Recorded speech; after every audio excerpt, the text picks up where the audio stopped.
Hello, today is August 17th, 2025. I want to make this video because today is 1 year that I've been here. 1 year ago today that I had to flee my home for my safety.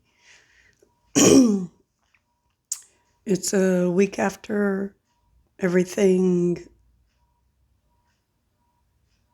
became dangerous.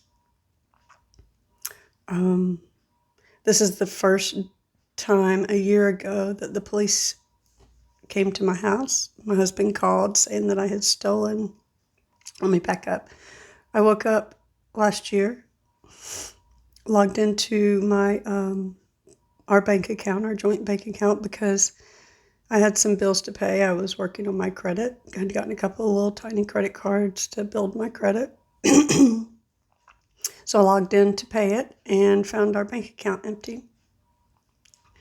So I texted my husband in his office and asked him, why didn't you get paid? He said, I did. And I said, where's your paycheck? He said, I put it in an account.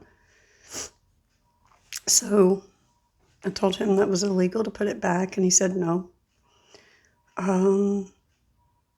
He called the police because after I texted him, I went into the kitchen to get something to drink.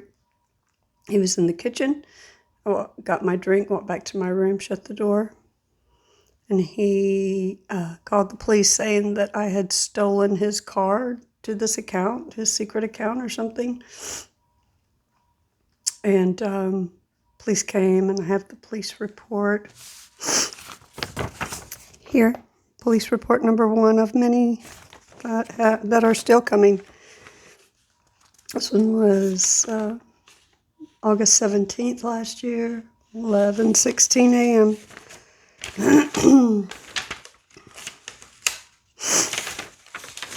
It says, caller advised he and wife are divorcing but live in the same home. He advised wife has taken his ID, debit cards, and credit cards from his wallet. She is locked in the bedroom screaming at him. She is posting on Facebook Live about their situation. And it says they came out. They arrived at 11:49. They did their investigation, and no crime suspected. But that didn't stop them. My kids at that point were moderately alienated because my kids kept coming back into the bedroom, cussing me out, saying, Mom, you're going to be the reason we don't get to eat tonight, as if I had actually taken this card. I just found out about it, that this account even existed. And so it became so aggressive around here that I had to leave. And I drove to my friend's house 3 hours from here and stayed there until the following Tuesday. The reason I ended up doing the Facebook Live is because I was in fear for my life. My husband has physically abused me before. He's 3 times my size. And at this point, I was so depleted and weak and just malnourished. I was no match for anybody. I was no threat to anyone.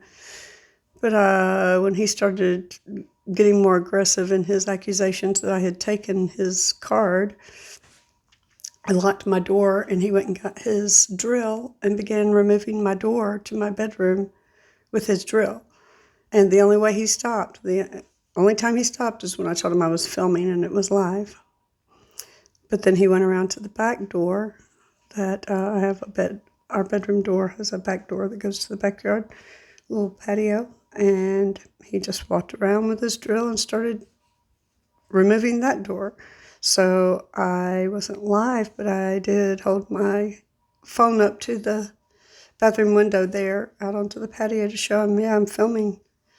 Because what was he going to do when he got to me? What was his purpose? My kids came in. I was packing because I knew I had to leave. So I had a little bag that I was packing. I dumped everything out, dumped my purse, gave him everything, told him to look through my drawers, dressers, whatever. I said, whatever card I'm supposed to have, look for it, find it. Nobody could find anything. Same thing with the police when they came. I invited them. They were just going to look through my purse. I said, no, you come in the back of this van and you search everything.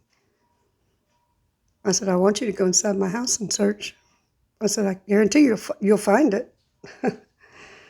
But you won't find it in my room, which is the only place I've been. So that's how I ended up leaving. And began my husband's campaign of denigration so that he could finalize his ultimate goal. And I've been here 1 year now, trying to survive by myself in this house. And that's it. I just want my kids to know that I love them. I love you guys more than anything. More than anything. It's going to be okay. We're going to get the help we need, and it's going to be okay. But you don't have anything to compare it to. You don't know this is not how a divorce goes. You don't know that this is criminal to abandon a sick family member at home. You don't know that that's illegal. You're being forced into a situation, taught some horrible things that are going to get you in trouble in the future if you follow them. And I just really hope you guys are okay. And I love you more than anything, okay?